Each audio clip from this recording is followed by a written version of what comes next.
TDP senior నేత కాల్వ శ్రీనివాసులు మీడియాతో మాట్లాడుతున్నారు. లైవ్ లో చూద్దాం. అతిపెద్ద జోక్ అని ఆ రోజే అందరూ అనుకున్నారు. వైనాట్ 175 175 స్థానాల్లో కూడా గెలుస్తున్నామని ఏదైతే చెప్పాడో అంటే సాధ్యము కానిది చెప్పాడు కాబట్టి అది సత్యము కాదని ఆ రోజే అందరూ కూడా అనుకున్నారు. కానీ వైసీపీ భక్తులు కొంతమంది జగన్మోహన్ రెడ్డి మాటలను నమ్మి భారీగా బెట్టింగుల్లో మోసపోయినట్లు మనకు సమాచారం వస్తుంది.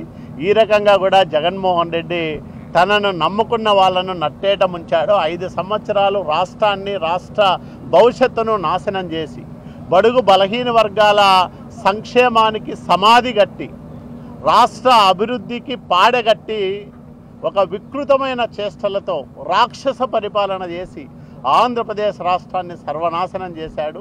మళ్ళా గాడి తప్పిన ఈ రాష్ట్రాన్ని గాడిలో పెట్టే శక్తి కానీ అట్లాగే భ్రష్టు పట్టిపోయిన వ్యవస్థలను మళ్ళీ డెల్టా శ్రీహరి పంచ తులసి నీటిని న్యాచురల్ గా ఆల్కలైన్ చేసి యాంటీ ఆక్సిడెంట్స్ అభివృద్ధి చేయడంలో సహాయపడుతుంది.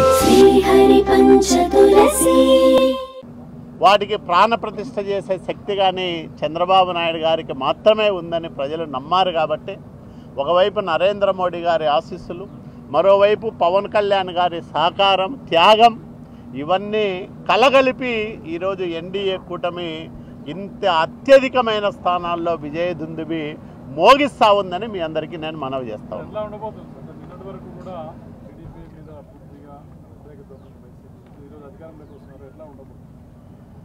చంద్రబాబు నాయుడు గారు కక్షపూరితమైన రాజకీయాల జోలికి వెళ్ళే వ్యక్తి కాదు.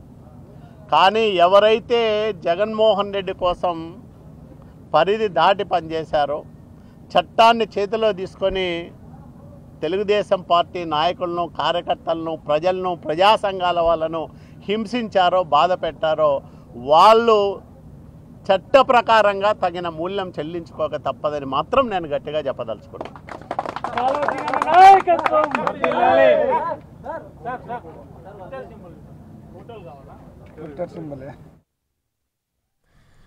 రీసెంట్ అప్డేట్స్ మరొకసారి చూద్దాం. పాలకులలో నిమ్మల రామానాయుడు గెలుపు తథ్యమైపోయింది. వరుసగా 3వసారి ఆయన గెలుస్తూ ఉన్నారు. ఇక పిఠాపురం అప్డేట్ చూసినట్టయితే పిఠాపురంలో పవన్ కళ్యాణ్ గెలుపొందారు. దాదాపుగా 15వ రౌండ్ తర్వాత ఆయన 64,492 ఓట్ల మెజార్టీతో కొనసాగుతున్నారు. ఆయన గెలుపు తథ్యమని చెప్పుకోవచ్చు. ఇంకా నెక్స్ట్ భీమవరం జనసేన అభ్యర్థి రామాంజనేయులు విజయం సాధించారు. రాజానగరం జనసేన అభ్యర్థి బలరామకృష్ణ విజయం సాధించారు. రాజమండ్రి నుంచి కూటమి అభ్యర్థి ఆదిరెడ్డి వాసు విజయాన్ని సాధించారు. అనపర్తి నుంచి బీజేపీ అభ్యర్థి నల్లమిల్లి గెలుపొందారు. ఉరవకొండ టీడీపీ అభ్యర్థి పయ్యవల కేశవ్ గెలుపొందారు. ఉండి నుంచి రఘురామకృష్ణరాజు గెలుపొందడం జరిగింది. ఏపీ వ్యాప్తంగా విజయ్ దుందుబి మోగుతున్నారు. కూటమి అభ్యర్థులంతా కూడా కూటమి సునామీ క్రియేట్ చేస్తోంది.